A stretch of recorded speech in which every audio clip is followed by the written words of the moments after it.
Fine.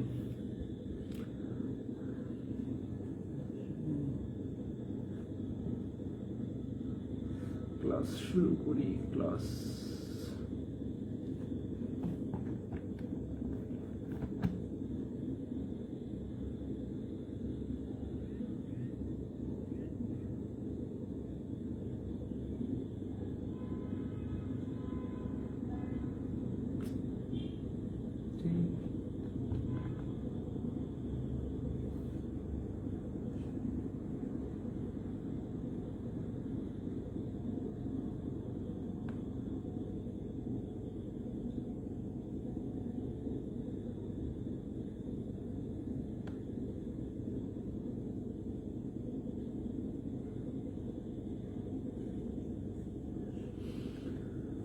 আসসালামু আলাইকুম। যারা যুক্ত হচ্ছেন ভাইয়া কাইন্ডলি একটু কমেন্ট করতে থাকেন।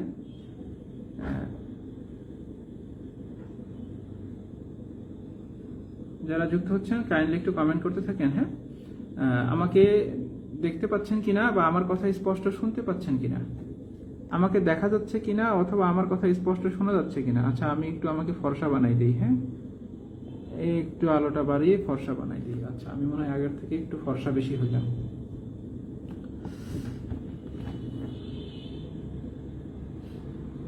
আচ্ছা, আমি তাহলে একটু কমেন্টগুলো চেক করে নিয়ে আজকে সরাসরি আমরা গতকালের মতো লেখালেখি বা দাগাদাগি শুরু করে দেবো। হ্যাঁ, এই ব্যাপার।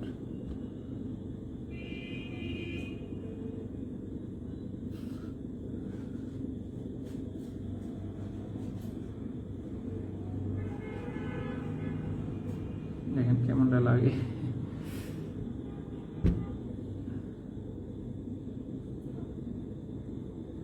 আচ্ছা, আমি আরেকটা ফোন থেকে একটা ফোন হাতে আছে মনে হয়, দেখতে পাচ্ছেন। এখান থেকে আগে একটু আমি কমেন্ট সেকশনের মধ্যে একটু ঢুকে চেক করে নিই।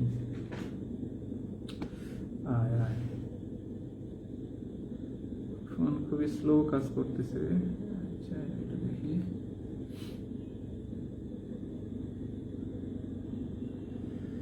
আচ্ছা, ওকে ওকে। আচ্ছা, আমি এখন কমেন্টগুলো দেখতে পাবো। হ্যাঁ, আমি আপনাদের কমেন্টগুলো একটু চেক করে নিই। ক্লিয়ার ভাই, আসসালামু আলাইকুম ভাই। ওয়ালাইকুম আসসালাম ভাই। এলোমেলো হয়ে যায় সব রাইটারের মধ্যে, কি করব? এইটা এখন হতে পারে রাজু, একটু হতে পারে প্রথম প্রথম পড়ার সময় এলোমেলো হয়, তবে প্রত্যেকটা রাইটার পড়ার পরে তো এমসিকিউ গুলো সমাধান করতেছো। হ্যাঁ, যখন এমসিকিউ গুলো সমাধান করবি তখন হচ্ছে ওই বিষয়গুলো চারটা অপশন খেয়াল করে করে একটু পড়তে থাকো। হ্যাঁ, আশা করি প্রথমবারে মানে একটু সমস্যা থাকলেও পরের বারে এই জাতীয় সমস্যাগুলো আর থাকবে না। প্রথমবার এরকম হতে পারে, তবে পড়তে থাকলে বারবার রিপিট করতে থাকলে, বিশেষ করে প্রথমবার পড়ার সময় একটু কনফিউশন হবে, বা আমি তো ক্লাসের মধ্যে বলে দিচ্ছি যে যেগুলোতে বিশেষ করে কনফিউশন হচ্ছে একই টাইপের, ওইগুলো একটু আলাদাভাবেই মার্ক করো।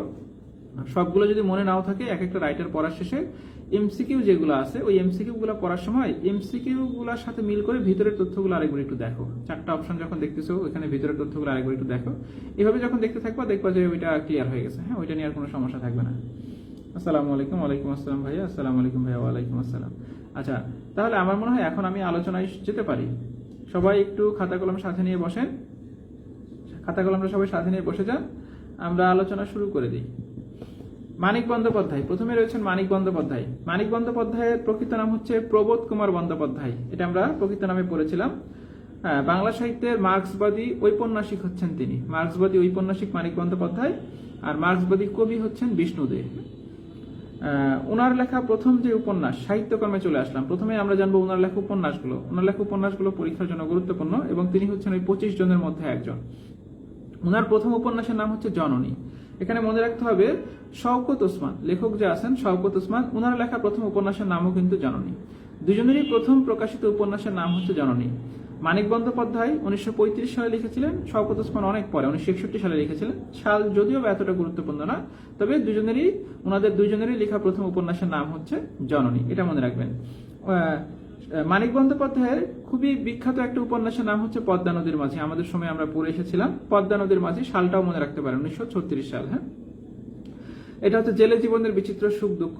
চেষ্টা করবেন এই পদ্মা নদীর মাঝি উপন্যাসটার প্রেক্ষাপটটা আপনার একটু জানার জন্য। এটার কাহিনী, প্রেক্ষাপট, পিছনের ব্যাকগ্রাউন্ড, চরিত্র যেগুলো আছে, যদি উক্তি থেকে থাকে উক্তি, এইটার প্রেক্ষাপটটা একটু জানার চেষ্টা করবেন। তারপরে দেখেন প্রতিবিম্ব একটা আছে, রাজনৈতিক উপন্যাস, এটা খুব একটা পরীক্ষায় আসে না। পুতুল নাচের ইতিকথা, এটা ভালোভাবে পড়বেন, এইটারও প্রেক্ষাপট এবং চরিত্রের নামগুলো জানার চেষ্টা করবেন। হ্যাঁ, পুতুল নাচের ইতিকথা। তারপরে দেখেন দিবারাত্রির কাব্য। দিবারাত্রির কাব্য, এখানে আপনারা এরকম আরেকটা নাম পাবেন, সেটা হচ্ছে দিবারাত্রির কাব্যের সাথে দেখেন আমি ভুলে গেলাম, কিরে মামা, এটা হুমায়ুন আহমেদের একটা লেখা আছে। হ্যাঁ, আমার এই মুহূর্তে মনে হচ্ছে না। দিবারাত্রির কাব্য, ওইটা মনে হয় আনন্দ বেদনার কাব্য, এরকম একটা আছে মনে হয়। হ্যাঁ, আমরা হুমায়ুন আহমেদ পড়তে গেলেই পাবো। দিবারাত্রির কাব্য যে লেখাটা, চাষাভূষার কাব্য একটা আছে না? আচ্ছা, একটা আছে চাষাভূষার কাব্য, একটা আছে দিবারাত্রির কাব্য, আরেকটা মনে হয় দেখবেন আনন্দ বেদনার কাব্য, এরকম আছে।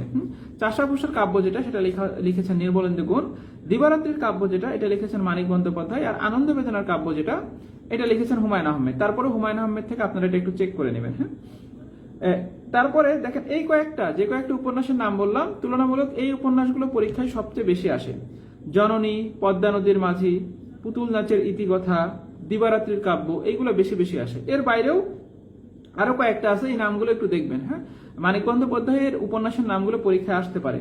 সোনার চেয়ে দামি, এগুলো একটু দাগ দিয়ে ফেলেন। সোনার চেয়ে দামি, অহিংসা, অহিংসা, চিহ্ন, চিহ্ন, শহরতলি, শহরতলি। হ্যাঁ, এই নামগুলো একটু মনে রাখার চেষ্টা করবেন। গল্পগ্রন্থ, গল্পগ্রন্থের ক্ষেত্রে প্রথমে যে গল্পটা তিনি লিখেছিলেন সর্বপ্রথম, অতসী মামি ও অন্যান্য। হ্যাঁ, অতসী মামি ও অন্যান্য, এটার একটা পিছনে সুন্দর ব্যাকগ্রাউন্ডও আছে। হ্যাঁ, আমরা এগুলো এখন অত না জানি। গল্পগ্রন্থটা হচ্ছে অতসী মামি ও অন্যান্য, প্রথম যে গল্পটা তিনি লিখেছিলেন। আরো দু একটা নাম মনে রাখতে পারেন। প্রাগৈতিহাসিক, এটা একবার পরীক্ষায় এসেছিল, প্রাগৈতিহাসিক, প্রাগৈতিহাসিক। তারপরে মনে রাখতে পারেন আত্মহত্যার অধিকার, আত্মহত্যার অধিকার। এরপরে ছোট গল্প, এগুলো যেগুলো বললাম সেগুলো ছিল গল্পগ্রন্থ। ছোট গল্পের মধ্যে মনে রাখতে পারেন ছোট বকুলপুরের যাত্রী।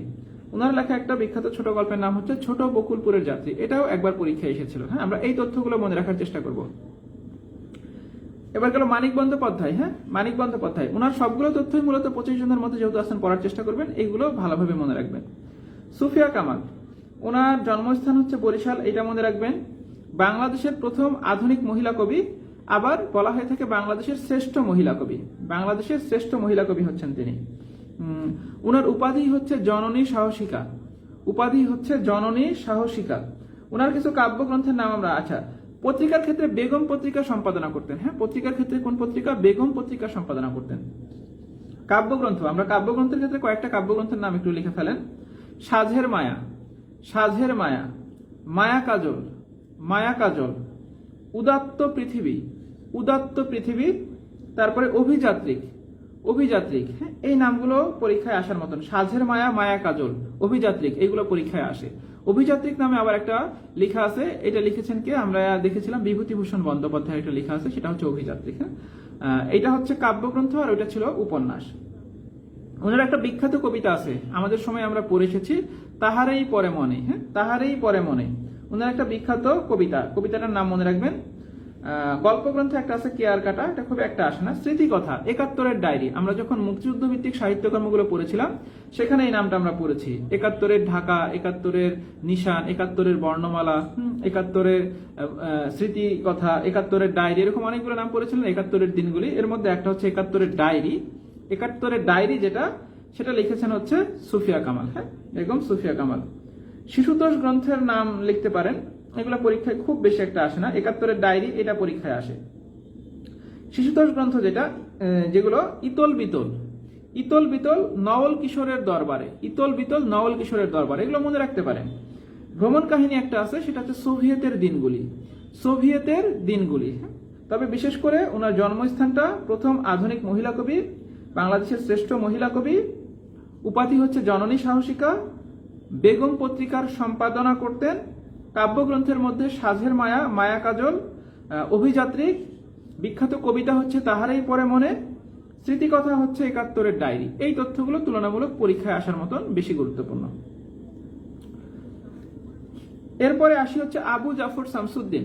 আবু জাফর শামসুদ্দিন, ওনার উপন্যাসগুলোর নাম পরীক্ষায় আসে। হ্যাঁ, পদ্মা মেঘনা যমুনা, পদ্মা, মেঘনা, যমুনা, এটা পরীক্ষায় খুব আসে।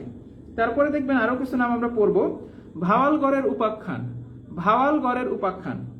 তারপরে শঙ্কর সংকীর্তন, শঙ্কর সংকীর্তন। তারপরে প্রপঞ্চ, প্রপঞ্চ। তারপরে দেয়াল, দেয়াল কিন্তু দেয়াল নামে আরেকটা উপন্যাস আছে, হ্যাঁ, দেয়াল নামে আরেকটা রাজনৈতিক উপন্যাস আছে, ওই উপন্যাসটা আবার লিখেছিলেন হুমায়ুন আহমেদ। হ্যাঁ, পদ্মা, মেঘনা, যমুনা, ভাওয়ালগড়ের উপাখ্যান, শঙ্কর সংকীর্তন, প্রপঞ্চ, দেয়াল, এই নামগুলো আমরা মনে রাখতে পারি। হ্যাঁ, দেয়াল নামে উপন্যাস আরেকটা কে লিখেছে? হুমায়ুন আহমেদ। আর গল্প গ্রন্থের মধ্যে একটা নাম মনে রাখতে পারেন, রাজেন ঠাকুরের তীর্থযাত্রী, রাজেন ঠাকুরের তীর্থযাত্রী, এই নামটা মনে রাখতে পারেন, রাজেন ঠাকুরের তীর্থযাত্রী। আচ্ছা, আমাকে কি বাঁকা দেখাচ্ছেন? আমি সোজা আছি। হ্যাঁ, এরকম দেখালেই চলবে না? দেখতে কোনো সমস্যা হচ্ছে কি আপনাদের? এটা একটু জানান আমাকে, দেখতে কোনো সমস্যা হচ্ছে কিনা বা সবকিছু ওকে আছে কিনা। অদ্বৈত মল্লবর্মণ, অদ্বৈত মল্লবর্মণ, ওনার ক্ষেত্রে মূলত একটা উপন্যাসই পরীক্ষায় আসে। হ্যাঁ, তিতাস একটি নদীর নাম, তিতাস একটি নদীর নাম, এই উপন্যাসটা পরীক্ষায় আসে। আপনারা যে কাজটা করতে পারেন, এই উপন্যাসের প্রেক্ষাপটটা, চরিত্রে বা এই উপন্যাসের কাহিনীটা একটু জানার চেষ্টা করবেন। হ্যাঁ, এই উপন্যাসটা তিতাস একটি নদীর নাম, অদ্বৈত মল্লবর্মণ। এরপরে আসি হচ্ছে আহসান হাবিব, আহসান হাবিব। হ্যাঁ, ওনার কাব্যগ্রন্থের নামগুলো পরীক্ষায় আসে। ওনার যে প্রথম কাব্যগ্রন্থ সেটার নাম হচ্ছে রাত্রি শেষ, প্রথম কাব্যগ্রন্থের নাম হচ্ছে রাত্রি শেষ। তারপরে লিখবেন হচ্ছে ছায়া হরিণ, হ্যাঁ দাগ দেন, ছায়া হরিণ। তারপরে হচ্ছে সারা দুপুর, সারা দুপুর। তারপরে হচ্ছে আশায় বসতি, আশায় বসতি। মেঘ বলে চৈত্রে যাব, মেঘ বলে চৈত্রে যাব। তারপরে দুই হাতে দুই আদিম পাথর, দুই হাতে দুই আদিম পাথর, বিদীর্ণ দর্পণে মুখ, বিদীর্ণ দর্পণে মুখ। উনার কাব্যগ্রন্থের নামগুলো তুলনামূলক পরীক্ষার জন্য গুরুত্বপূর্ণ, আমরা এই নামগুলো জানার চেষ্টা করব। এর মধ্যে থেকে যেগুলো বিগত বছরে আসছে সেগুলো যাতে কোনোভাবেই ভুল না হয়। আচ্ছা, তারপরে হচ্ছে উপন্যাস, ওনার লেখা উপন্যাসের নামগুলো পরীক্ষায় আসতে দেখা গেছে, হ্যাঁ, বা পরীক্ষায় মাঝে মাঝে আসে। অরণ্যে নীলিমা, অরণ্যে নীলিমা। তারপরে লিখবেন হচ্ছে রানীখালের সাঁকো, রানীখালের সাঁকো, জাফরানি রং পায়রা, জাফরানি রং পায়রা। হ্যাঁ, আচ্ছা, শিশুতোষ গ্রন্থের মধ্যে বৃষ্টি পরে টাপুর টুপুর, এইটা মনে রাখতে পারেন, বৃষ্টি পরে টাপুর টুপুর। মোটামুটি এগুলোই গুরুত্বপূর্ণ। এবারে আসি হচ্ছে শওকত ওসমান, ওই যে 25 জনের মধ্যে একজন। হ্যাঁ, শওকত ওসমান। ওনার প্রকৃত নাম হচ্ছে শেখ আজিজুর রহমান, এটা আমরা পড়ে এসেছি, শেখ আজিজুর রহমান। উনিও বিখ্যাত ছিলেন উপন্যাসের জন্য, ওনার উপন্যাস, নাটক সবই আছেন। উপন্যাসগুলোর নাম আমরা জেনে নেই। প্রথমেই আমরা জানবো ওনার লেখা মুক্তিযুদ্ধ ভিত্তিক কিছু উপন্যাসের নাম আমরা অলরেডি পড়ে এসেছি, যেগুলো খুবই গুরুত্বপূর্ণ। এগুলোর মধ্যে আছে দেখবেন জাহান্নাম হইতে বিদায়, মানে ওই ব্রিটিশ শাসন বা ব্রিটিশ শাসন বলতেছি, পাকিস্তানি শাসনের ওই তৎকালীন সময়কাল সম্পর্কিত এবং মুক্তিযুদ্ধ সম্পর্কিত ওনার বেশ কিছু লেখা আছে। জাহান্নাম হইতে বিদায়, আইয়ুব শাসনের কুফল নিয়ে যেটা লেখা, হ্যাঁ, জাহান্নাম হইতে বিদায়। তারপরে দুই সৈনিক নেকড়ে অরণ্য, দুই সৈনিক নেকড়ে অরণ্য জলাঙ্গি, দুই সৈনিক নেকড়ে অরণ্য জলাঙ্গি, এইগুলো হচ্ছে ওনার মুক্তিযুদ্ধ ভিত্তিক লেখা বিখ্যাত উপন্যাস, পরীক্ষায় নামগুলো আসে। এগুলো মোটামুটি হচ্ছে কি পাকিস্তান আমলের বা মুক্তিযুদ্ধ ভিত্তিক এই সাহিত্যকর্ম, যেগুলো আমরা অলরেডি পড়ে এসেছি। পাশাপাশি প্রথম প্রকাশিত উপন্যাসের নাম আমরা একটু আগে পড়লাম, মানিক বন্দ্যোপাধ্যায়ের সাথে মিল করে, জননী। জননী হচ্ছে ওনার লেখা প্রথম প্রকাশিত উপন্যাস। কৃতদাসের হাসি, কৃতদাসের হাসি। চেষ্টা করবেন এইটার কাহিনীর প্রেক্ষাপটটা একটু জানার জন্য, এই উপন্যাসের কাহিনীর প্রেক্ষাপটটা সবাই একটু জানার চেষ্টা করবেন। কৃতদাসের হাসি। তারপরে জাহান্নাম হইতে বিদায় বলা হয়েছে। আর্তনাদ, আর্তনাদ নামে ওনার একটি উপন্যাস আছে, এইটা আবার মুক্তিযুদ্ধ ভিত্তিক না, ভাষা আন্দোলন ভিত্তিক। হ্যাঁ, আর্তনাদ, আর্তনাদ নামে ওনার একটা, আগে যেগুলো বললাম সেগুলো ছিল মুক্তিযুদ্ধ ভিত্তিক, আর আর্তনাদটা হচ্ছে ভাষা আন্দোলন ভিত্তিক। অন্যান্য কিছু উপন্যাস যেগুলো বললাম এগুলো হচ্ছে সবচেয়ে বেশি গুরুত্বপূর্ণ, এগুলোই ঘুরে ফিরে পরীক্ষায় আসে। আরো কিছু উপন্যাসের নাম আমরা জানবো, কারণ অন্য লেখা উপন্যাসের নামগুলো পরীক্ষায় আসে। চৌরসন্ধি, চৌরসন্ধি। পতঙ্গ পিঞ্জর, পতঙ্গ পিঞ্জর, রাজা উপাখ্যান, রাজা উপাখ্যান। হ্যাঁ, এগুলো হচ্ছে শওকত ওসমানের লেখা বিখ্যাত উপন্যাস। প্রবন্ধ গ্রন্থ, ওনার লেখা প্রবন্ধ গ্রন্থের মধ্যে সংস্কৃতির চড়াই উতরাই, এই নামটা মনে রাখবেন। হ্যাঁ, মুসলিম মানুষের রূপান্তর নামে একটা আছে, এটাও দেখতে পারেন। তবে সংস্কৃতির চড়াই উতরাই, এখন এখানে এই অংশটা যখন পড়তে যাবেন আপনারা খেয়াল করে দেখবেন যে বেশ কিছু জায়গায় সংস্কৃতি এই নামটা দিয়ে কনফিউশন হচ্ছে। সংস্কৃতির এইটা, সংস্কৃতির ওইটা, এরকম বেশ কিছু জায়গায় কনফিউশন হওয়ার চান্স থাকে। তো সংস্কৃতির নাম দিয়ে সংস্কৃতির রূপান্তর, সংস্কৃতির চড়াই উতরাই, সংস্কৃতির এইটা, এরকম সংস্কৃতি সম্পর্কিত একই জাতীয় যে তথ্যগুলো বা যে লেখাগুলো আছে এইটার ক্ষেত্রে কনফিউশনগুলো একেবারে ক্লিয়ার করে ফেলবেন। হ্যাঁ, একত্র করে পড়বেন। নাটক, ওনার ক্ষেত্রে নাটকের নামগুলো একটু পরীক্ষায় আসে। তস্কর ও লস্কর, তস্কর ও লস্কর। আমলার মামলা, কাকরমণি, কাকরমণি, এই নামগুলো মনে রাখতে পারেন। গল্প, ওনার গল্প গ্রন্থের নামগুলো পরীক্ষায় আসে। ঈশ্বরের প্রতিদ্বন্দ্বী, জন্ম যদি তব বঙ্গে, এটা গেল হচ্ছে শওকত ওসমান। ওনার লেখা তথ্যগুলো কিন্তু একটু বেশি, হ্যাঁ, তুলনামূলক। এবারে আসি আমরা হচ্ছে ফররুক আহমদ। ওনার ক্ষেত্রে পরিচিতি যেগুলো আছে, হ্যাঁ, ওনার যে উপাধি বা পরিচিতিগুলো আছে, এটা আমাদের একটু ভালোভাবে পড়তে হবে। মুসলিম রেনেসার কবি নামে তিনি পরিচিত, মুসলিম রেনেসার কবি। ইসলামী স্বাতন্ত্র্যবাদী কবি বা মুসলিম পুনর্জাগরণের কবি, এইগুলো নামে তিনি হচ্ছে অধিক পরিচিত। ওনার সাহিত্যকর্মের মধ্যে বিশেষত তিনি কাব্যগ্রন্থের জন্য বিখ্যাত ছিলেন। ওনার সর্বশ্রেষ্ঠ যে কাব্যগ্রন্থটা, যেটা হচ্ছে ইসলামের ইতিহাস এবং ঐতিহ্যকে কেন্দ্র করে লেখা, ইসলামের পুনর্জাগরণকে কেন্দ্র করে লেখা, সেটার নাম হচ্ছে সাত সাগরের মাঝি। হ্যাঁ, এটার উপজীব্য বিষয়টা একটু জানার চেষ্টা করবেন, যেটা বললাম ইসলামের ইতিহাস ও ঐতিহ্য নিয়ে, সাত সাগরের মাঝি। তারপরে ওনার কাব্যগ্রন্থের মধ্যে একটা দেখবেন কাহিনী কাব্য আছে, হাতেম তাই। ওনার কাহিনী কাব্যের নাম হচ্ছে হাতেম তাই। হ্যাঁ, এটার জন্য আদমজি পুরস্কার লাভ করেছিলেন, হাতেম তাই। ওনার সনেট সংকলনের মধ্যে, হ্যাঁ, ওনার একটা সনেট সংকলন আছে, সেটা নাম হচ্ছে মুহূর্তের কবিতা। এটা হচ্ছে ওনার একটা সনেট সংকলন। অন্যান্য কিছু কাব্যগ্রন্থের নামও আমরা একটু জানার চেষ্টা করবো, এগুলোও পরীক্ষায় আসে। ওনার একটা কাব্যনাট্য আছে, নাম হচ্ছে নৌফেল ও হাতেম। একটা হচ্ছে নৌফেল ও হাতেম, আর একটা হচ্ছে হাতেম তাই যেটা, সেটা হচ্ছে কাহিনী কাব্য, আর নৌফেল ও হাতেম যেটা, সেটা হচ্ছে কাব্যনাট্য। হ্যাঁ, আর আরেকটা কাব্যগ্রন্থের নামও পরীক্ষায় খুব আসে, সিরাজাম মুনিরা। এই কাব্যগ্রন্থের নামটাও পরীক্ষায় আসে, সিরাজাম মুনিরা। এবার আসি বিখ্যাত কবিতার মধ্যে দেখবেন পাঞ্জেরি, তারপরে হচ্ছে উপহার সরণি, নামগুলো দেখতে পারেন। পাঞ্জেরিটা বেশি গুরুত্বপূর্ণ। হ্যাঁ, শিশুতোষ বিষয়ক একটা গ্রন্থ আছে, নাম হচ্ছে পাখির বাসা। এই তথ্যগুলো মোটামুটি জানলেই চলবে। এরপরে আসি হচ্ছে মোহাম্মদ আব্দুল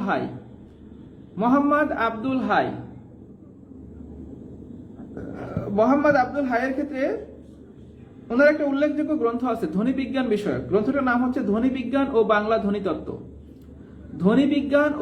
ধ্বনিতত্ত্ব। এই তথ্যটা ভালোভাবে পড়বেন, ধ্বনি বিজ্ঞান ও বাংলা ধ্বনিতত্ত্ব। তারপরে একটা প্রবন্ধ গ্রন্থের নাম পড়তে পারেন, তোষামত ও রাজনীতির ভাষা। যদিও বা পরীক্ষায় এটা খুব একটা আসতে দেখা যায়নি, তোষামত ও রাজনীতির ভাষা। ভ্রমণ কাহিনী আছে, এটা পরীক্ষায় আসে। বিলেতে 750 দিন, এই ভ্রমণ কাহিনীটা পরীক্ষায় আসে। আর ওনার আরেকটা লেখার কথা পড়বেন, বাংলা সাহিত্যের ইতিবৃত্ত। গতকাল ক্লাসে বলেছিলাম যে বেশ কিছু ভাষা বা ব্যাকরণ জাতীয় কিছু বইয়ের লেখা আছে, যেটা খুব কনফিউশন হয়। বাংলা সাহিত্যের কথা, বাংলা সাহিত্যের ইতিবৃত্ত, সাহিত্যের কথা, সাহিত্যের ইতিবৃত্ত, বিভিন্নভাবে প্রশ্ন থাকতে পারে। এর মধ্যে একটা হচ্ছে বাংলা সাহিত্যের ইতিবৃত্ত, যেটা উনি এবং সৈয়দ আলী আহসান এই দুইজন মিলে রচনা করেন। হ্যাঁ, মোহাম্মদ আব্দুল হাই এবং সৈয়দ আলী আহসান রচিত বাংলা সাহিত্যের ইতিবৃত্ত। এই কয়েকটা তথ্য মনে রাখতে পারেন। হ্যাঁ, এটা পরীক্ষার জন্য গুরুত্বপূর্ণ। এইভাবে কি বাঁকা দেখাচ্ছে না? ঠিক আছে, আমার হচ্ছে ঠিকই দেখাচ্ছে। সোজা করে ধরলে মনে হয় আরো ভালো দেখাইতো। গতকাল লাস্ট কয়েকটা ক্লাস যেভাবে নিয়েছি, মনে হলো আজকে এভাবে একটু দেখি। সিকান্দার আবু জাফর, আমি এখান থেকে যখন ক্যামেরায় দেখতেছি আমার কাছে খুবই ভালো লাগতেছে, কিন্তু যখন আমি আরেকটা ফোনে নিয়ে, অর্থাৎ আপনারা যেভাবে দেখতেছেন, সেক্ষেত্রে আমার কাছে মনে হচ্ছে যে কেমন জানি একটু অসামঞ্জস্য আছে। আচ্ছা, যাই হোক, আমার কাছে হয়তো এরকম মনে হচ্ছে, আপনাদের কাছে নাও মনে হতে পারে। ঠিক আছে, সিকান্দার আবু জাফর। হ্যাঁ, সিকান্দার আবু জাফর, ওনার ক্ষেত্রে মনে রাখবেন পত্রিকা, তিনি সমকাল পত্রিকার প্রতিষ্ঠাতা সম্পাদক। সমকাল পত্রিকার প্রতিষ্ঠাতা সম্পাদক হচ্ছেন সিকান্দার আবু জাফর। হ্যাঁ, তারপরে ওনার একটা বিখ্যাত নাটকের নাম, দুইটা নাটকের নাম পড়বেন বিখ্যাত ব্যক্তির নামে। একটা হচ্ছে সিরাজউদ্দৌলা, আর একটা হচ্ছে মহাকবি আলাওল। দুইটা বিখ্যাত নাটক, এই নাটকের নামগুলো পরীক্ষায় আসে, সিরাজউদ্দৌলা এবং হচ্ছে মহাকবি আলাওল। এই তো, এগুলোই গুরুত্বপূর্ণ। এরপরে আসি নীলিমা ইব্রাহিম। ওনার প্রকৃত নাম হচ্ছে নীলিমা রায়চৌধুরী। বাংলা একাডেমির প্রথম নারী মহাপরিচালক ছিলেন। এগুলো মনে রাখতে পারেন, পরীক্ষায় খুব বেশি একটা আসে না এর আগে। বাংলা একাডেমির প্রথম নারী মহাপরিচালক ছিলেন। ওনার প্রবন্ধ গবেষণার ক্ষেত্রে, হ্যাঁ, বিভিন্ন প্রবন্ধ নিয়ে তিনি গবেষণা করতেন। এর মধ্যে আমরা দু একটা নাম মনে রাখবো। আমি বীরাঙ্গনা বলছি, এই প্রশ্নটা পরীক্ষায় খুব আসে। আমি বীরাঙ্গনা বলছি, আমি বীরাঙ্গনা বলছি। আরেকটা নাম মনে রাখতে পারেন, বাঙালি মানুষ ও বাংলা সাহিত্য। বাঙালি মানুষ ও বাংলা সাহিত্য, হ্যাঁ, এগুলো হচ্ছে ওনার প্রবন্ধ গবেষণা। উপন্যাস, উপন্যাসের নামের ক্ষেত্রে মনে রাখবেন 20 শতকের মেয়ে। 20 শতকের মেয়ে, এইটা পরীক্ষায় খুব আসে। আর বাকি দুই একটা যদি বিগত বছর আসে দেখতে পারেন, এটা মূলত বেশি গুরুত্বপূর্ণ। নাটকের ক্ষেত্রে, নাটকের ক্ষেত্রে একটা নাটকের নাম ভালোভাবে পড়বেন, যে অরণ্যে আলো নেই। যে অরণ্যে আলো নেই, এই নাটকের নামটা ভালোভাবে পড়বেন, যে অরণ্যে আলো নেই। তারপরে গল্প গ্রন্থের ক্ষেত্রে রমনা পার্কে, এই গল্প গ্রন্থটার নাম, এটা মনে হয় একবার পরীক্ষা এসেছিল, রমনা পার্কে। মোটামুটি এইগুলোই আত্মজীবনী আছে, চাইলে পড়ে ফেলতে পারেন, বিন্দু বিসর্গ। তবে এই যে যেগুলো বললাম, আমি বীরাঙ্গনা বলছি, 20 শতকের মেয়ে, যে অরণ্যে আলো নেই, রমনা পার্কে, এই তথ্যগুলো মোটামুটি পরীক্ষায় আসার মতো। আহমদ শরীফ, আহমদ শরীফের ক্ষেত্রে ওনার সম্পাদিত গ্রন্থের ক্ষেত্রে নবী বংশ, নবী বংশ, হ্যাঁ লিখে ফেলেন আহমদ শরীফ, নবী বংশ। তারপরে রসুল বিজয়, রসুল বিজয়। দেখেন এই যে আমরা মধ্যযুগের কিছু সাহিত্যকর্ম উনি সম্পাদনায় ছিলেন, হ্যাঁ, রসুল বিজয়, তারপরে নবী বংশ, লাইলি মজনু, চন্দ্রাবতী, সিকান্দর নামা, সবগুলো কিন্তু আমরা মধ্যযুগে পড়ে এসেছি। এই গ্রন্থগুলো সম্পাদনায় তিনি ছিলেন। আর উনার লেখা কিছু প্রবন্ধ গ্রন্থ আছে, হ্যাঁ, দেখবেন ওনার প্রবন্ধ গ্রন্থের মধ্যে চিন্তা শব্দটা থাকে। বিচিত চিন্তা, স্বদেশ চিন্তা, সাহিত্য ও সংস্কৃতি চিন্তা, এগুলো একত্র করে পড়তে পারেন। বিচিত চিন্তা, হ্যাঁ, বিচিত চিন্তা, স্বদেশ চিন্তা, সাহিত্য ও সংস্কৃতি চিন্তা, ওই যে সংস্কৃতি নাম দিয়ে যেগুলো আছে, এগুলো পরীক্ষায় খুব বেশি একটা আসে না। এই নামটা মনে রাখবেন প্রবন্ধের ক্ষেত্রে, 20 শতকে বাঙালি, 20 শতকে বাঙালি, এটা পরীক্ষায় আসে। 20 শতকে বাঙালি মনে হয় এটা যে সাহিত্য সংস্কৃতি চিন্তা, এটা পরীক্ষায় আসে, সাহিত্য ও সংস্কৃতি চিন্তা। আমি বাকিগুলো একটু দেখি, হ্যাঁ বাকি অনেকগুলো লেখা আছে, এগুলো পরীক্ষায় এতটা আসে না। এবার আসি সৈয়দ ওয়ালিউল্লাহ, সৈয়দ ওয়ালিউল্লাহ। ওনার ক্ষেত্রে ওনার লেখা উপন্যাসগুলো পরীক্ষার জন্য খুবই খুবই খুবই গুরুত্বপূর্ণ, হ্যাঁ। লাল সালু, 1948 সালে, সালটাও মনে রাখতে হবে। লাল সালু, এই লাল সালু উপন্যাসের পুরো প্রেক্ষাপটটাই আপনারা পড়বেন, লাল সালু উপন্যাসের পুরো প্রেক্ষাপটটাই পড়বেন। কাদো নদী কাদো, এই উপন্যাসটাও মূলত কিসের উপর ভিত্তি করে, মানে এটার উপজীব্য বিষয়টা কি, এটা একটু জানবেন, পাশাপাশি চরিত্রের নামগুলো একটু দেখতে পারেন। চাঁদের অমাবস্যা, এটার ক্ষেত্রেও সেম, এই উপন্যাসটার প্রেক্ষাপটটা কি এবং চরিত্রের নামগুলো দেখবেন, হ্যাঁ। উপন্যাস, সৈয়দ ওয়ালিউল্লাহর উপন্যাসের নামগুলো এবং বিশেষ করে এই 3টা উপন্যাসের কাহিনী, প্রেক্ষাপট এবং চরিত্রের নামগুলো আমরা জানার চেষ্টা করব। লাল সালু, কাদো নদী কাদো, এবং হচ্ছে চাঁদের অমাবস্যা। ওনার আরেকটা লেখা আছে ইংরেজি ভাষায় লেখা উপন্যাস, the ugly Asian, the ugly Asian, এটার কি জানি একটা আছে, হ্যাঁ, এটা ইংরেজি সাহিত্যের সাথে একটু মিল করে বইয়ের মধ্যে দেখবেন, কদর্য নাকি একটা নাম আছে। এবার আসি গল্প গ্রন্থ, গল্প গ্রন্থের মধ্যে নয়নচারা, এই নামটা মনে হয় একবার পরীক্ষায় এসেছিল, নয়নচারা। আরেকটা আছে দুই তীর ও অন্যান্য গল্প, দুই তীর ও অন্যান্য গল্প। এবার আসি গল্প সাহিত্যে, তার প্রথম হঠাৎ আলোর ঝলকানি, ওই যে গতকাল ক্লাসে বলেছিলাম, হঠাৎ আলোর ঝলকানি, এটা মনে হয় 2 জায়গায় আছে, একটা হচ্ছে বিষ্ণুদে না ওইখানে ছিল মনে হয়, আমার এক্সাক্ট খেয়াল হচ্ছে না, গতকাল ক্লাসেই বলেছিলাম। আর এখানে হচ্ছে সৈয়দ ওয়ালিউল্লাহর লেখা একটা গল্পের গ্রন্থের নাম হচ্ছে হঠাৎ আলোর ঝলকানি। আচ্ছা আমরা এখন একটু ক্লিয়ার করে ফেলি, এইটা ছিল খুব একটা দূরে নাই, এখানেই আমরা পড়ছিলাম তাই না, আমি একটু চেক করে ফেলি। হঠাৎ আলোর ঝলকানি,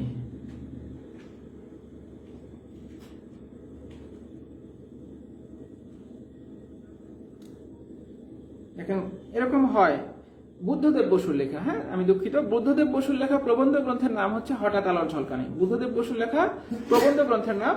আর সৈয়দ ওয়ালিউল্লাহর লেখা গল্পর নাম হচ্ছে হঠাৎ আলোর ঝলকানি। পরীক্ষায় প্রশ্ন আসতে পারে এবং উল্টাপাল্টা হয়, অনেক সময় পরীক্ষা হয়ে প্রশ্ন আসে নিচের কোনটি প্রবন্ধ গ্রন্থ বা নিচের কোনটি সঠিক, দিয়ে নামগুলো দিয়ে দিল, হ্যাঁ এটা প্রবন্ধ না গ্রন্থ না কার, এটা এরকম আসতে পারে। আমরা পড়ে এসেছিলাম একটি তুলসী গাছের কাহিনী, ওনার আরেকটা লেখা গল্প হচ্ছে একটি তুলসী গাছের কাহিনী, একটি তুলসী গাছের কাহিনী। এবারে আসি হচ্ছে নাটক, ওনার লেখা নাটকের নামগুলো পরীক্ষার জন্য গুরুত্বপূর্ণ। বহিপীর, নাটকের মধ্যে লিখে ফেলেন বহিপীর। তারপরে হচ্ছে তরঙ্গ ভঙ্গ, তরঙ্গ ভঙ্গ। সুরঙ্গ, সুরঙ্গ উজানে মৃত্যু, হ্যাঁ বিশেষ করে বিগত বছরে যেগুলো পরীক্ষা আসছে সেগুলোকে বেশি গুরুত্ব দিবেন। এরপরে আমরা আসি হচ্ছে সৈয়দ আলী আহসান, সৈয়দ আলী আহসান।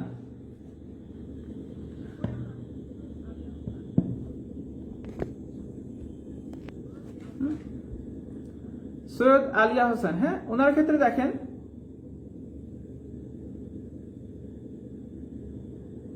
আচ্ছা, তিনি বাংলাদেশের জাতীয় সঙ্গীত আমার সোনার বাংলা, আমার সোনার বাংলার ইংরেজি অনুবাদ করেন হচ্ছে সৈয়দ আলিয়া হোসেন। হ্যাঁ, আমার সোনার বাংলার ইংরেজি অনুবাদ করেন সৈয়দ আলিয়া হোসেন। তারপরে হচ্ছে ওনার কাব্যগ্রন্থের নাম লিখে ফেলেন, একক সন্ধ্যায় বসন্ত, একক সন্ধ্যায় বসন্ত। তারপরে এটা হচ্ছে কাব্যগ্রন্থের নাম, এটাই মূলত আসে। ওনার একটা কবিতার নাম, এটা পরীক্ষায় আসে, আমার পূর্ব বাংলা, এটা পরীক্ষায় আসে, আমার পূর্ব বাংলা। তারপরে হচ্ছে প্রবন্ধ গ্রন্থ, প্রবন্ধ গ্রন্থের ক্ষেত্রে লিখবেন কবিতার কথা, কবিতার কথা, হ্যাঁ, এইটাও পরীক্ষায় আসে, কবিতার কথা, প্রবন্ধ গ্রন্থ। মূলত এইগুলোই পরীক্ষায় আসে, আর দুই একটা বিগত বছরের মধ্যে পেলে সেটা পড়তে পারেন। যে ট্র্যাজেডি ইডিপাস বাংলায় অনুবাদ করেন, বিগত বছরের মধ্যে চলে আসবে। এবার আসি মুনির চৌধুরী। হ্যাঁ, মুনির চৌধুরী 25 জনের মধ্যে একজন। হ্যাঁ, মুনির চৌধুরী, ওনার প্রকৃত নামটা পড়বেন আবু নঈম মোহাম্মদ মুনির চৌধুরী। ওনার ক্ষেত্রে একটা প্রশ্ন পরীক্ষা এসেছিল, সেটা হচ্ছে আবিষ্কার। তিনি মুনির অপটিমা নামে একটি টাইপরাইটার আবিষ্কার করেছিলেন, মুনির অপটিমা নামে একটি টাইপরাইটার। আর 1971 সালে 14 ডিসেম্বর যে কয়েকজন শহীদ বুদ্ধিজীবী আছেন তাদের মধ্যে হচ্ছেন উনি একজন। এবার আসে সাহিত্যকর্মে। সাহিত্যকর্মের ক্ষেত্রে দেখবেন ওনার লেখা নাটকগুলো পরীক্ষার জন্য খুব গুরুত্বপূর্ণ, এবং ওনার অনেকগুলো অনুদিত নাটক আছে, অর্থাৎ অন্য ভাষায় লেখা নাটকগুলো তিনি অনুবাদ করেছিলেন। ইংরেজি সাহিত্য পড়ার সময় আমি বলেছিলাম। রক্তাক্ত প্রান্তর, প্রথমে আমরা এইটা জানি, রক্তাক্ত প্রান্তর এইটা হচ্ছে ওনার লেখা প্রথম নাটক। মুনির চৌধুরীর প্রথম নাটক হচ্ছে রক্তাক্ত প্রান্তর। এটা হচ্ছে ওই যে 1761 সালের যে পানিপথের তৃতীয় যুদ্ধটা ছিল সেটাকে কেন্দ্র করে লেখা। প্রত্যেকেই এই রক্তাক্ত প্রান্তর এই নাটকটার প্রেক্ষাপট, উক্তি, চরিত্র, অর্থাৎ যখনই আমি একটা বলবো যে এই নাটকের প্রেক্ষাপট, তখন এই বিষয়গুলো পড়ে ফেলবেন। হ্যাঁ, ইতিহাসটা জানার চেষ্টা করবেন, রক্তাক্ত প্রান্তরের ভিতরের বিষয়বস্তুগুলো পড়বেন। এরপরে 1952 সালের ভাষা আন্দোলনকে কেন্দ্র করে লেখা হচ্ছে কবর নাটক। এই কবর নাটকেরও প্রেক্ষাপটগুলো জানবেন। আমরা কিন্তু আমাদের সময়ে অনেকেই হয়তোবা এরকম, মানে সবার ক্ষেত্রে হয়তোবা ছিল না, আমাদের সময় আমরা এসএসসি এবং ইন্টারমিডিয়েট লাইফে কিন্তু কবর নাটক এবং রক্তাক্ত প্রান্তর দুইটা নাটকেই পড়ে এসেছি, এবং দুইটা নাটকেরই কিন্তু এই মুনির চৌধুরীর লেখা। তারপরে ওনার এই দুইটা নাটক পরীক্ষায় সবচেয়ে বেশি আসে। অন্যান্য নাটকের নামগুলো একটু মনে রাখতে হবে। মানুষ, মানুষ, নষ্ট ছেলে, নষ্ট ছেলে, চিঠি, চিঠি, পলাশী ব্যারাক ও অন্যান্য, পলাশী ব্যারাক ও অন্যান্য, দণ্ডকারণ্য, দণ্ডকারণ্য। এইগুলো হচ্ছে অন্যান্য যে নাটকগুলো আছে, এই নামগুলো পরীক্ষা দিয়ে বসতে পারে। তবে রক্তাক্ত প্রান্তর এবং কবর এই দুইটার ক্ষেত্রে আমরা বিস্তারিতই করব। অনুদিত নাটক, অর্থাৎ অন্য ভাষায় লেখা, ওইখান থেকে তিনি অনুবাদ করেছেন বাংলায়। আমরা এটা অলরেডি পড়ে এসেছি। শেক্সপিয়ারের লেখা একটা বিখ্যাত নাটক হচ্ছে the taming of the shrew, the taming of the shrew. এই নাটকটা তিনি অনুবাদ করেছিলেন বাংলায় মুখরা রমণী বশীকরণ নামে। দ্য টেমিং অব দ্য শ্রু এটা তিনি অনুবাদ করেছিলেন মুখরা রমণী বশীকরণ নামে। তারপরে হচ্ছে জর্জ বার্নার্ড শর একটা নাটক আছে, জর্জ বার্নার্ড শর, সেই নাটকটা হচ্ছে you never can tell, you never can tell. এইটাই তিনি বাংলায় অনুবাদ করেছিলেন কেউ কিছু বলতে পারে না, এই নাটক নামে। হ্যাঁ, এই নামে, কেউ কিছু বলতে পারে না। আর এই দুটাই মূলত পরীক্ষায় আসে, এই দুটা খুবই গুরুত্বপূর্ণ। আরো একটা আছে, জন গলসওয়ার্দি নামে একজন লেখক ছিলেন, ওনার একটা বিখ্যাত নাটকের সাহিত্যকর্মের নাম হচ্ছে দি সিলভার বক্স, দি সিলভার বক্স। এইটাকে অনুবাদ করে তিনি নাম দিয়েছিলেন রূপার কৌটা, রূপার কৌটা। মূলত মুখরা রমণী বশীকরণ এবং কেউ কিছু বলতে পারে না, এই দুইটা পরীক্ষার জন্য গুরুত্বপূর্ণ। প্রবন্ধ গ্রন্থ, ওনার একটা প্রবন্ধ গ্রন্থের নাম মনে রাখতে পারেন মীর মানস। প্রবন্ধ গ্রন্থের ক্ষেত্রে মীর মানস, এই নামটা মনে রাখবেন, মীর মানস। আর এরপরে আসি হচ্ছে আমরা রশিদ করিম।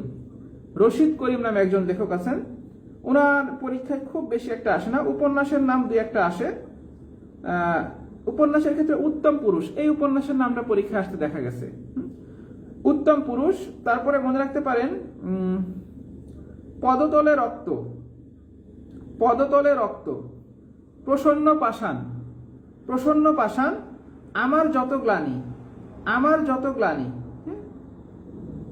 এই নামগুলো, আরেকটা খাঁচাই, হ্যাঁ খাঁচাই, এই নামগুলো বা বিগত বছরের মধ্যে যদি দুই একটা পান এগুলোর সাথে, এইগুলো মনে রাখতে পারে।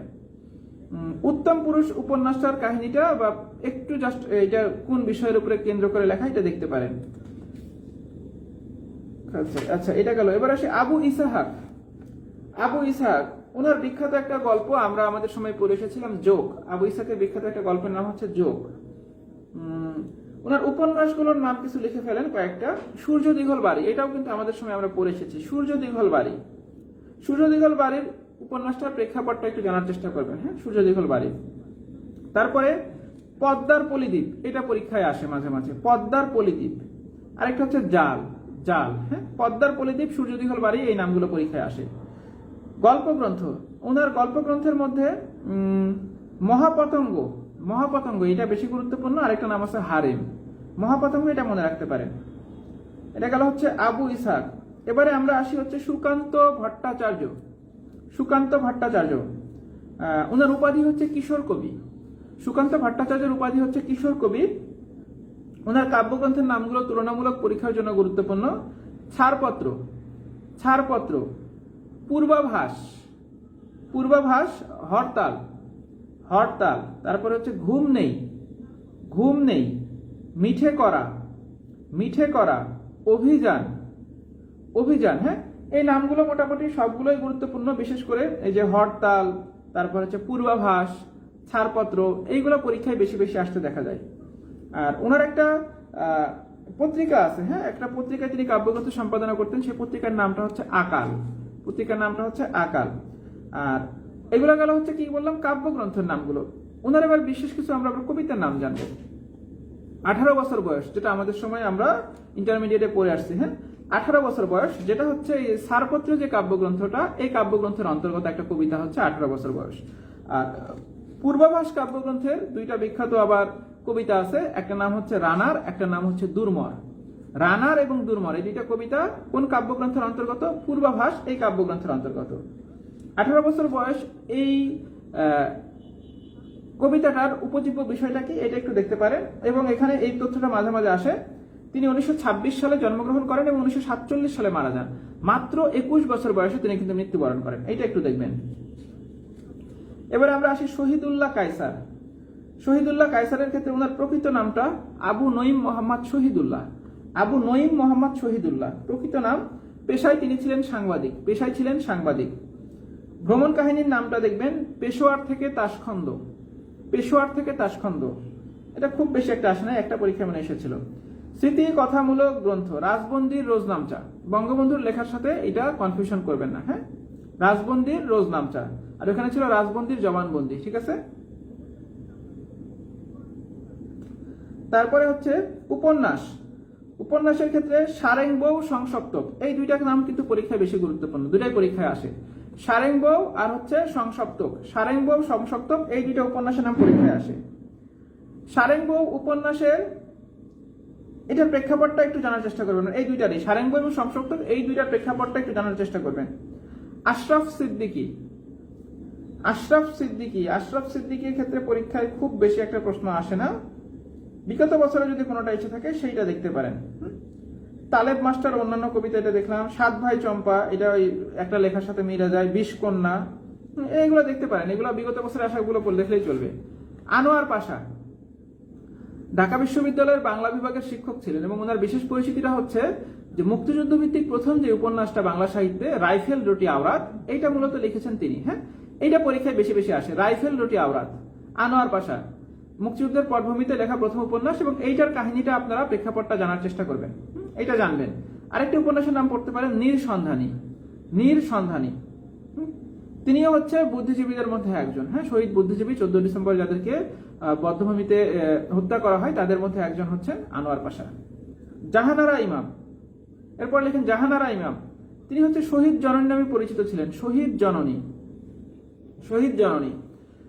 ওনার সাহিত্যকর্মের মধ্যে প্রবাসের দিনগুলি, এই নামগুলো দেখতে পারেন। প্রবাসের দিনগুলি, ক্যান্সারের সাথে বসবাস, তবে এগুলো পরীক্ষায় খুব একটা আসে না।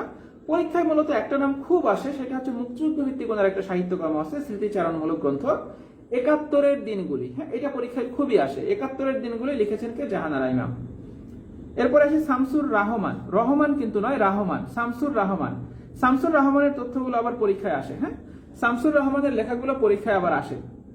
মানে শামসুর রহমান হচ্ছে ওই যে 25 জনের মধ্যে একজন এবং খুবই গুরুত্বপূর্ণ। শামসুর রহমানের ক্ষেত্রে আপনারা চেষ্টা করবেন সবই পড়ার। আমি তারপরেও কিছু বলতেছি। ওনার পৈতৃক নিবাস নরসিংদী জেলার রায়পুরা থানার পাড়াতলি গ্রামে, এই তথ্যটাও পরীক্ষায় আসে, বই থেকে এটা দেখে নেবেন। ওনার যে ছদ্মনামগুলো আছে এগুলো পরীক্ষায় আসে এর মধ্যে মজলুম আদিব, আমি কয়েকটা তারপরেও বলি। মজলুম আদিব, মৈনাক, হ্যাঁ, এই দুইটা নাম একটু ভালোভাবে দেখবেন। আর যদি দু একটা পরীক্ষার মধ্যে এসে থাকে সেটা দেখতে পারেন। ডাকনাম বাচ্চু এগুলো বাদ। নাগরিক কবি, তিনি হচ্ছেন নাগরিক কবি নামে পরিচিত। এখানে আবার একটু পড়তে গেলে দেখবেন যে নাগরিক কবির সাথে তিনটা নাম আছে।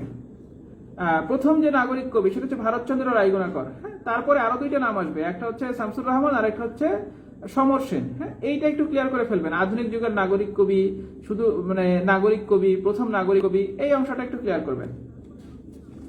ওনার অনেক পুরস্কারের কথা আছে, পুরস্কারের নামগুলো একটু দেখে ফেলবেন। এবারে আমরা আসি কাব্যগ্রন্থগুলো। হ্যাঁ, কাব্যগ্রন্থ নামগুলো মোটামুটি দেখার চেষ্টা করবেন। অনেক কাব্যগ্রন্থ তিনি লিখছেন, মোটামুটি সবগুলোই গুরুত্বপূর্ণ। তারপর আমি স্পেসিফিক কয়েকটা বলছি। প্রথম গান দ্বিতীয় মৃত্যুর আগে, যেটা হচ্ছে ওনার প্রথম কাব্যগ্রন্থ, প্রথম গান দ্বিতীয় মৃত্যুর আগে। তারপরে রৌদ্র করটিতে, তারপরে হচ্ছে প্রেমের কবিতা, বিধ্বস্ত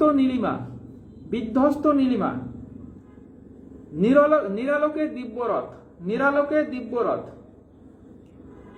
উদ্ভট উটের পিঠে চলেছে স্বদেশ, তারপরে বুক তার বাংলাদেশের হৃদয়, তারপর হচ্ছে বাংলাদেশ স্বপ্ন দেখে, প্রতিদিন ঘরহীন, বন্দি শিবির থেকে। এর মধ্যে আবার কয়েকটা খুব গুরুত্বপূর্ণ, আরো কয়েকটা আছে আমি বলবো। বন্দি শিবির থেকে, এটা পরীক্ষায় একেবারে কমন প্রশ্ন, খুবই গুরুত্বপূর্ণ, মুক্তিযুদ্ধের প্রেক্ষাপটে লেখা। তারপরে আর বাকি যেগুলো আছে সেগুলোর মধ্যে কোনটা বেশি গুরুত্বপূর্ণ যেগুলো বলছে এগুলোর মধ্যে আবার সেটা বোঝার জন্য বিগত বছরের প্রশ্নগুলো খেয়াল করতে হবে। নিজ বাসভূমে, তারপরে দুঃসময়ের মুখোমুখি, ইকারুসের আকাশ, ফিরিয়ে নাও ঘাতক কাটা। আমি মানে মোটামুটি যেগুলো পরীক্ষায় আসার মতন বা গুরুত্বপূর্ণ এরকম কিছু নাম বলার চেষ্টা করলাম। এগুলো গেল ওনার কাব্যগ্রন্থ। এবার ওনার কবিতার নামে আসি। 1949 ওনার প্রথম কবিতা, পরীক্ষা খুব একটা আসে না। পরীক্ষায় যে নামগুলো আসে এর মধ্যে দেখেন স্বাধীনতা শব্দটা আছে, ওনার লেখা কবিতার নামগুলোর মধ্যে স্বাধীনতা শব্দটা আছে। স্বাধীনতা তুমি কবিতার নাম, এটা পরীক্ষায় খুব আসে। স্বাধীনতা তুমি, রবি ঠাকুরের অজর কবিতা, অবিনাশী গান, এরকম একটা কবিতা আছে। হ্যাঁ, স্বাধীনতা তুমি।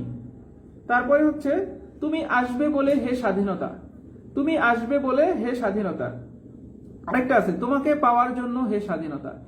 এই কবিতাগুলো লিখেছেন কবি শামসুর রহমান, পরীক্ষায় সবগুলোই আসে। বর্ণমালা আমার দুঃখিনী বর্ণমালা, এটা হচ্ছে ভাষান্দোলন ভিত্তিক একটা লেখা। হ্যাঁ, ভাষান্দোলন ভিত্তিক কি আমার এক্সাক্ট মনে হচ্ছে না, হ্যাঁ হতে পারে, আমার খেয়াল হয়। তারপরে প্রেক্ষাপটটা একটু দেখবেন। বর্ণমালা আমার দুঃখিনী বর্ণমালা, এইটাও গুরুত্বপূর্ণ। তারপরে দেখবেন হরতাল, তারপরে আসাদের ষাট, এটা পরীক্ষায় আসে। আসাদের ষাট, পণ্ডশ্রম, একটি ফটোগ্রাফ, এটা মনে হয় আমরা আমাদের সময় পড়ে এসেছিলাম। 3 বছরের একটা ছেলে পানিতে ডুবে মারা যায়, এরকম একটা লেখা ছিল। টেলেমেকাস, হাতির সুর, নামগুলো মোটামুটি সবই গুরুত্বপূর্ণ। বিশেষ করে স্বাধীনতা তুমি আসবে বলে হে স্বাধীনতা, তোমাকে পাওয়ার জন্য হে স্বাধীনতা, এই তিনটা সবচেয়ে বেশি পরীক্ষায় আসে। বর্ণমালা আমার দুঃখিনী বর্ণমালা, আসাদের শার্ট, এইগুলো আবার মানে বাকি যেগুলো আছে সেগুলোর মধ্যে গুরুত্বপূর্ণ। উপন্যাস, ওনার উপন্যাসের নামগুলো একটু পড়ে ফেলবেন। অক্টোপাস, এই উপন্যাসের নামটা মনে হয় পরীক্ষায় একবার এসেছিল, বাকি যেগুলো আছে সেগুলো একবার দেখবেন। অদ্ভুত আধার এক, এটা মনে হয় এসেছিল। অক্টোপাস, অদ্ভুত আধার এক, এই দুটা ভালোভাবে মনে রাখবেন। আরো দু একটা আছে, নিয়ত মন্তাজ, এলো সে অবেলায়। বিশেষ করে অক্টোপাস, অদ্ভুত আধার এক, এই দুটা ভালোভাবে মনে রাখবেন। ওনার লেখা আত্মস্মৃতি, হ্যাঁ, আত্মস্মৃতির নাম দুইটা গুরুত্বপূর্ণ। স্মৃতির শহর, কালের ধুলোয় লেখা, বিশেষ করে এইটা কালের ধুলোয় লেখা, এটা ভালোভাবে দাগ দিয়ে ফেলেন। হ্যাঁ, কালের ধুলোয় লেখা, পরীক্ষায় এটা আসতে পারে, কালের ধুলোয় লেখা। শিশুতোষ গ্রন্থ, ওনার লেখা শিশুতোষ গ্রন্থের মধ্যে এলাটিং বেলাটিং ধান ভানলে কুড়ো দেব, তবে পরীক্ষায় বিশেষ করে ওনার কাব্যগ্রন্থ, কবিতা, এইগুলাই বিশেষ করে আসে। আর যে উপন্যাস প্রবন্ধের ক্ষেত্রে যেগুলো স্পেসিফিক ভাবে বলে দিলাম, এগুলো থেকে পরীক্ষায় প্রশ্ন আসতে পারে। এরপরে আসি হচ্ছে এগুলো বাকি যেগুলো আছে সেগুলো তো বলছি। আব্দুল্লাহ আলমুতি শরফুদ্দিন, হ্যাঁ, ওনার ক্ষেত্রে প্রবন্ধ গ্রন্থের নামগুলো গুরুত্বপূর্ণ এবং উনি অনেকটা বিজ্ঞান বিষয়ক লেখালেখি করেছিলেন। হ্যাঁ, নামগুলো একটু দেখবেন। যেমন হচ্ছে এসো বিজ্ঞানের রাজ্যে, এটা পরীক্ষায় এসেছিল। এসো বিজ্ঞানের রাজ্যে, আবিষ্কারের নেশায়, আবিষ্কারের নেশায়, সাগরের রহস্যপুরী, সাগরের রহস্যপুরী, তারার দেশের হাতছানি, তারার দেশের হাতছানি, বিশেষ করে যেটা বিগত বছর আসছে সেটাকে গুরুত্ব দেবেন। তিনি বিজ্ঞান বিষয়ক রচনার জন্য ইউনেস্কোর আন্তর্জাতিক কলিঙ্গ পুরস্কার লাভ করেছিলেন। কলিঙ্গ পুরস্কার, এটা পরীক্ষায় মনে হয় একবার এসেছিল। হাসান হাফিজুর রহমান, হাসান হাফিজুর রহমানের ক্ষেত্রে ওনার কিছু আমরা কাব্যগ্রন্থ বা দু একটা তথ্য, খুব বেশি না, কিছু কিছু তথ্য জানবো। কাব্যগ্রন্থের ক্ষেত্রে ওনার প্রথম প্রকাশিত যে কাব্যটা বিমুখ প্রান্তর, এই নামটা একটু দেখবেন, বিমুখ প্রান্তর। এরপরে দেখবেন যখন উদ্যত সঙ্গীন, যখন উদ্যত সঙ্গীন, শোকার্ত তরবারি, শোকার্ত তরবারি, ভবিতব্যের বাণিজ্য তরী, ভবিতব্যের বাণিজ্য তরী, এই তথ্যগুলো একটু দেখবেন। তারপরে বিখ্যাত একটা কবিতা আছে অমর একুশে, অমর একুশে, কবিতাটার নাম দেখবেন। তারপরে দেখবেন হচ্ছে বাকিগুলো ভাষা আন্দোলন ভিত্তিক প্রথম সাহিত্য, ওনার সবচেয়ে বেশি গুরুত্বপূর্ণ যে তথ্যটা সেটা হচ্ছে দেখবেন এখানে দুইটা তথ্য সবচেয়ে বেশি আসে। একটা হচ্ছে ভাষা আন্দোলন ভিত্তিক প্রথম সাহিত্য সংকলন, সেটার নাম হচ্ছে 21শে ফেব্রুয়ারি, এটা পরীক্ষায় মাঝে মাঝে আসে, 21শে ফেব্রুয়ারি। আর এই যে আমার ভাইয়ের রক্তে রাঙানো 21শে ফেব্রুয়ারি যে গানটা আছে সেটা কিন্তু এই সংকলনেই প্রথম প্রকাশিত হয় 21শে ফেব্রুয়ারি। আর সবচেয়ে বেশি যেটা আসে সেটা হচ্ছে বাংলাদেশের স্বাধীনতা যুদ্ধ দলিলপত্র, এখানে 6টা বিষয়ের সংকলন আছে, কবিতা, প্রবন্ধ, গল্প, নকশা, গান, ইতিহাস। এটা হচ্ছে এক ধরনের সংকলন গ্রন্থ যেটা সম্পাদনা করেন হচ্ছেন হাসান হাফিজুর রহমান। এই প্রশ্নটা পরীক্ষায় আসে, বাংলাদেশের স্বাধীনতা যুদ্ধ দলিলপত্র 1982-83 সালে করা হয়। এটার একটু প্রেক্ষাপটটা জানার চেষ্টা করবেন, বিশেষত পরীক্ষায় নামটাই আসে এবং কে করেছেন সেটাই আসে, হাসান হাফিজুর রহমান। এরপরে আসি হচ্ছে আলাউদ্দিন আল আজাদ, আলাউদ্দিন আল আজাদ। ওনার ক্ষেত্রে উপন্যাসের নামগুলো একটু দেখেন, 23 নম্বর তৈলচিত্র এবং হচ্ছে কর্ণফুলী। 23 নম্বর তৈলচিত্র এইটার প্রেক্ষাপট এবং কর্ণফুলী এইটার প্রেক্ষাপটটা জানার চেষ্টা করবেন। 23 নম্বর তৈলচিত্র এবং কর্ণফুলী এই দুইটার প্রেক্ষাপট জানার চেষ্টা করবেন। আর অন্যান্য উপন্যাসের ক্ষেত্রে ক্ষুধা ও আশা, এই নামটা একটু দেখতে পারেন, ক্ষুধা ও আশা। কাব্যগ্রন্থের ক্ষেত্রে মানচিত্র নামে ওনার একটা কাব্যগ্রন্থ আছে, মানচিত্র। আর মানচিত্র কাব্যগ্রন্থের আবার একটা কবিতা আছে, সেই কবিতার নাম হচ্ছে স্মৃতি স্তম্ভ। এখান থেকে একবার পরীক্ষায় প্রশ্ন এসেছিল মনে হয়, শহীদ মিনার সম্পর্কে লেখা স্মৃতি স্তম্ভ। গল্পগ্রন্থ যেটা আছে সেটা হচ্ছে জেগে আসি, এটা পরীক্ষায় একবার এসেছিল, আমার এক্সাক্ট মনে নাই, দেখতে পারেন আর কি। ধান কন্যা, এটা মনে হয় একবার পরীক্ষায় এসেছিল। এগুলো খুব একটা গুরুত্বপূর্ণ না। বিখ্যাত নাটক, নাটকের ক্ষেত্রে নরকে লাল গোলাপ, মুক্তিযুদ্ধ ভিত্তিক নাটক, এটা পরীক্ষায় আসে, নরকে লাল গোলাপ, মুক্তিযুদ্ধ ভিত্তিক নাটক। আর যদি বিগত বছরে দু একটা নাটকের নাম এসে থাকে, এটা হচ্ছে আলাউদ্দিন আল আজাদ, আলাউদ্দিন আল আজাদ। এরপরে আমরা আসি আবু জাফর ওবায়দুল্লাহ। আবু জাফর ওবায়দুল্লাহ বাংলাদেশ সরকারের পররাষ্ট্র সচিব ছিলেন, তবে পরীক্ষায় যেগুলো আসে কাব্যগ্রন্থের নামগুলো পরীক্ষায় আসে। হ্যাঁ, ওনার প্রথম কাব্য সাতনরিহার, সাতনরিহার ওনার প্রথম কাব্য। পরীক্ষায় সবচেয়ে বেশি যেটা আসে সেটা হচ্ছে আমি কিংবদন্তির কথা বলছি, একটা কাব্যগ্রন্থ আছে, এই কাব্যগ্রন্থের অন্তর্গত একটা কবিতারও নাম এইটাই, আমি কিংবদন্তির কথা বলছি। এইটা পরীক্ষায় খুব আসে। হ্যাঁ, এই কাব্যগ্রন্থের নামটা পরীক্ষায় খুব আসে, আমি কিংবদন্তির কথা বলছি। তারপরে মাগো বা মাকে দিয়ে দু একটা লেখা আছে, কোনো এক মাকে, কোনো এক মাকে, আরেকটা আছে মাগো ওরা বলে। হ্যাঁ, মাগো ওরা বলে, আমরা আমাদের সময় মানে এই কবিতাটাও পড়ে এসেছিলাম। এই নামগুলো মোটামুটি এই কবিতা বা কাব্যগ্রন্থের নামগুলো ওনার ক্ষেত্রে বেশি গুরুত্বপূর্ণ। আর কোন এক মাকে, এটা মোটামুটি আবু জাফর ওবায়দুল্লাহ গেছে গেছে, ঠিক আছে। এবারে আমরা আসি হচ্ছে জহির রায়হান, এবারে আমরা আসি হচ্ছে জহির রায়হানের লেখায়। হ্যাঁ, জহির রায়হান, জহির রায়হান এটা হচ্ছে ওই 25 জনের মধ্যে আছে। ওনার প্রকৃত নামটা পড়বেন মোহাম্মদ জহিরুল্লাহ। জহির রায়হানের প্রকৃত নামটা হচ্ছে মোহাম্মদ জহিরুল্লাহ। শহীদুল্লাহ কায়সারের সহোদর ছিলেন। হ্যাঁ, শহীদুল্লাহ কায়সারের। 52 সালের ভাষা আন্দোলনে তিনি সক্রিয়ভাবে অংশগ্রহণ করেন, এইটা একটা তথ্য। এগুলো জাস্ট আমি রিডিং পড়ে যাচ্ছি আমি। আর ওনার ভাই শহীদুল্লাহ কায়সার যখন নিখোঁজ হয়ে যান, ওনাকে খুঁজতে গিয়ে তিনিও আর ফিরে আসেননি। হ্যাঁ, 72 সালের 30শে জানুয়ারি। এগুলো বিগত বছরের প্রশ্নের মধ্যে কিছু হয়তো পাবেন। আমি সাহিত্যকর্মের নামে যাই।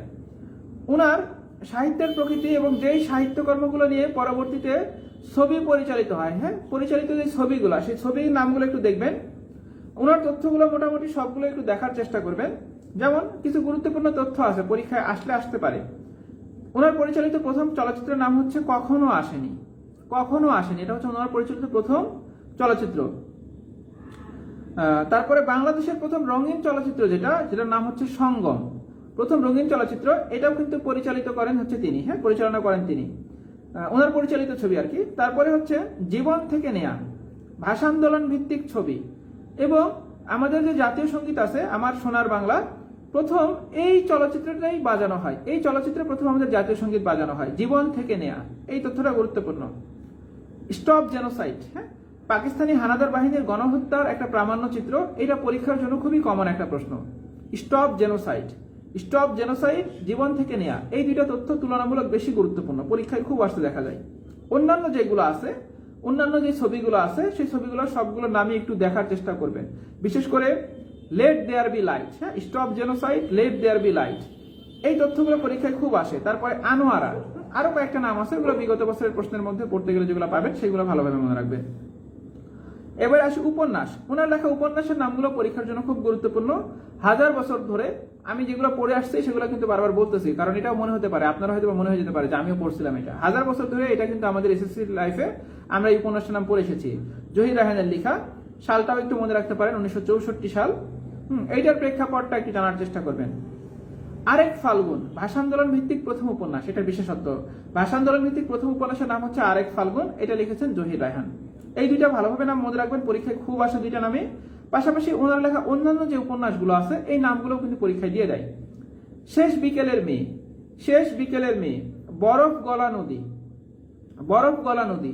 তারপর হচ্ছে আরো দুই একটা আছে, এইগুলো পরীক্ষায় বেশি দেয়, আর দুই একটা বিগত বছরে আসলে সেটা দেখতে পারেন। গল্প গ্রন্থের মধ্যে একটা আছে সূর্যগ্রহণ, নামটা মনে রাখতে পারেন, সূর্যগ্রহণ। ছোট গল্প আছে 21-এর গল্প, যেটা আমরা পড়ে এসেছি, 21-এর গল্প।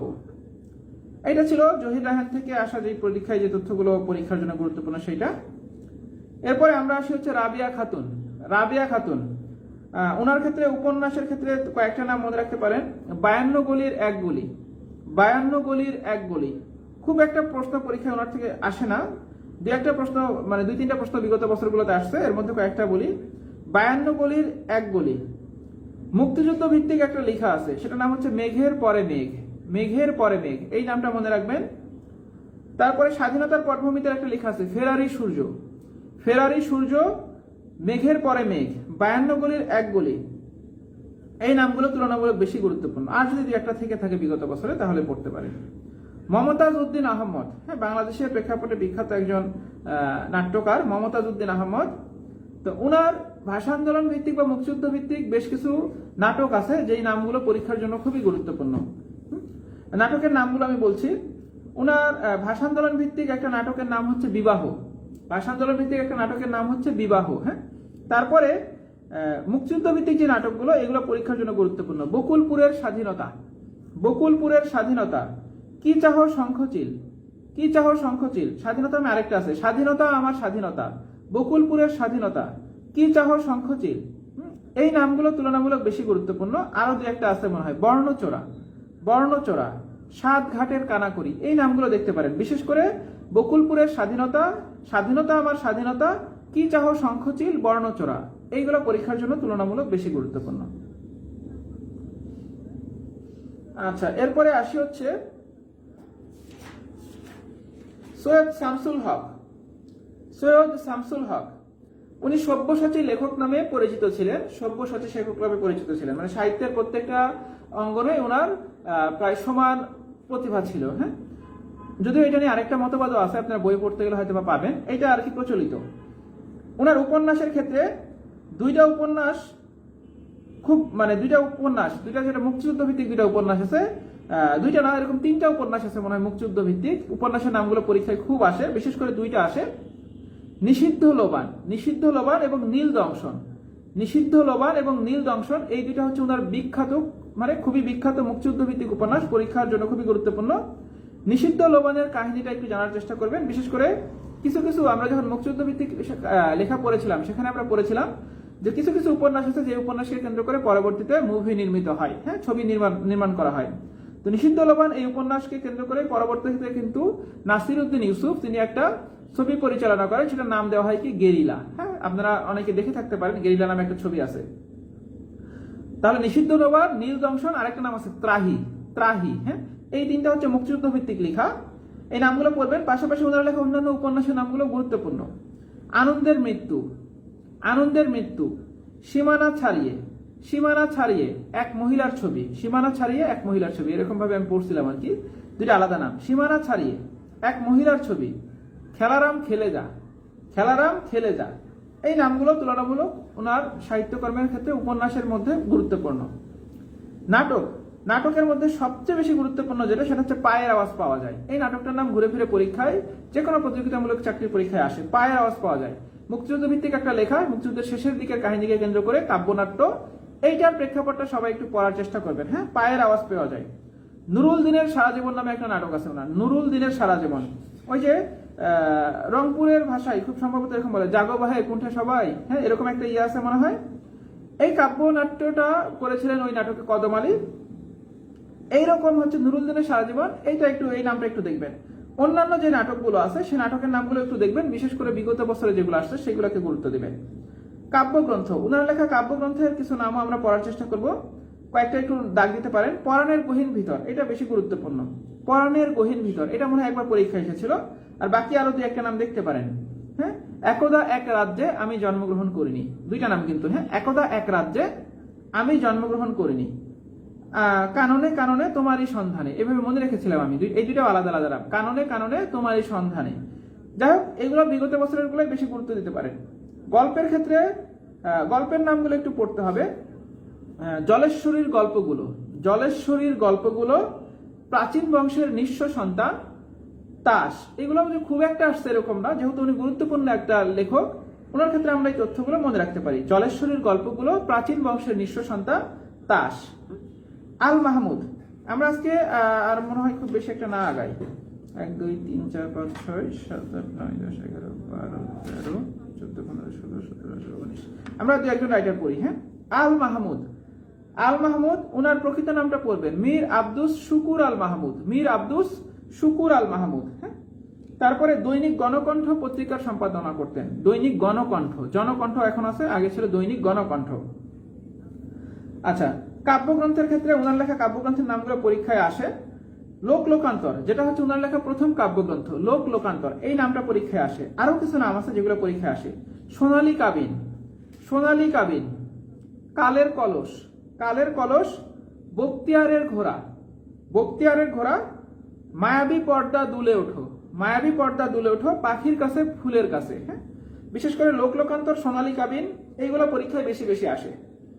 তারপরে গল্পগ্রন্থের ক্ষেত্রে ওনার প্রথম যে ছোট গল্পটা সেটার নাম হচ্ছে পানকৌড়ির রক্ত, এই নামটা মনে রাখতে পারেন, পানকৌড়ির রক্ত। ওনার একটা মুক্তিযুদ্ধ ভিত্তিক উপন্যাস আছে, খুবই গুরুত্বপূর্ণ। উপন্যাসের নাম হচ্ছে উপমহাদেশ, উপন্যাসের নাম হচ্ছে উপমহাদেশ, মুক্তিযুদ্ধ ভিত্তিক লেখা, এটা গুরুত্বপূর্ণ। আরেকটা উপন্যাসের নাম মনে রাখতে পারেন ডাহুকি, ডাহুকি। বিশেষ করে উপমহাদেশ, পানকৌড়ির রক্ত, লোক লোকান্তর, সোনালী কাবিন, কালের কলস, এই নামগুলো ভালোভাবে মনে রাখবেন, পরীক্ষায় এগুলো থেকেই বারবার প্রশ্ন আসে। আচ্ছা, আমরা ছোট ছোট খুবই স্পেসিফিক কয়েকটা তথ্য আছে, আমরা এই কয়েকটা তথ্য একটু দেখি। আর না, আজকে মনে হয় শেষ করি, দেখি আপনাদের কমেন্টগুলো একটু চেক করি। আপনারা কি পড়তে চাচ্ছেন নাকি আজকে শেষ করে দিব?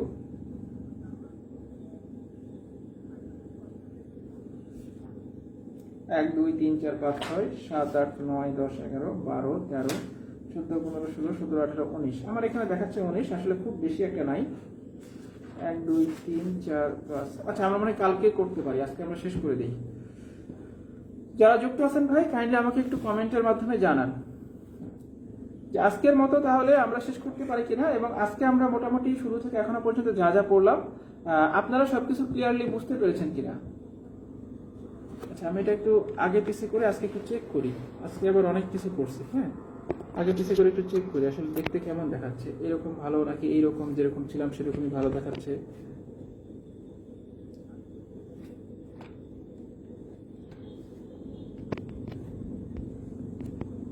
কারণ ক্লাসগুলো এখানে নিতে হবে আর কি।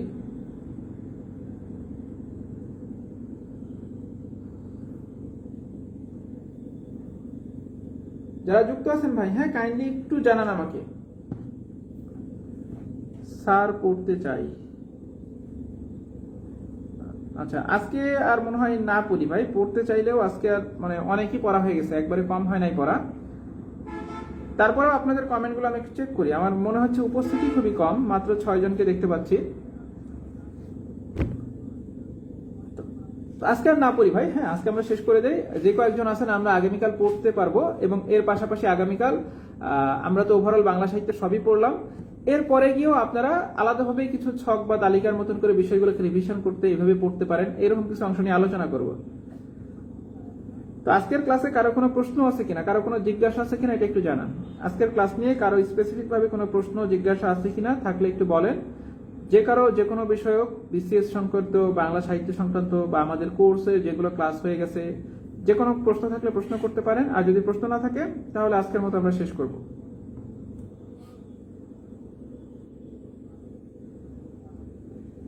ভাইয়া থাক, কাল পড়াই যাবে, অনেক দূর আগাইছে, কাল কমই হবে। হ্যাঁ কালকে ইনশাল্লাহ কমই হবে, তবে কালকে প্রাসঙ্গিক আরো একটু কথাবার্তা বলবো।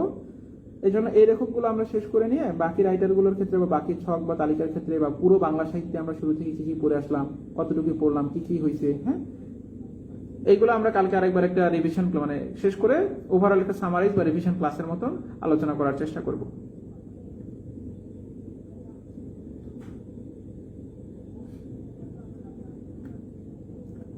তো ঠিক আছে, তাহলে আমার মনে হয় আমরা আজকে শেষ করতে পারি। হ্যাঁ আমরা মোটামুটি বাংলা সাহিত্যের 3টা ক্লাস করে ফেললাম। 3টা ক্লাসের মধ্যে আমরা যা যা আলোচনা করার ছিল আমরা সবই আলোচনা করে ফেলছি। আর একটা দিন হলেই যে কয়েকজন রাইটার বাকি আছেন সেই কয়েকজন রাইটার এবং পাশাপাশি আরো কিছু ছক বা তালিকা যেগুলো আছে সেইটা, এবং একেবারে বাংলা সাহিত্যের রিভিশন বা সামারাইজ যে অংশগুলো আছে সবগুলো আমরা কালকের ক্লাসে আলোচনা করব। আজকের মধ্যে তাহলে এখানেই শেষ করছি। ইনশাল্লাহ আগামীকাল আবার আপনাদের সাথে দেখা এবং কথা হবে। সেই পর্যন্ত সবাই ভালো থাকেন, সুস্থ থাকেন, আমাদের জন্য দোয়া রাখবেন। আসসালামু আলাইকুম।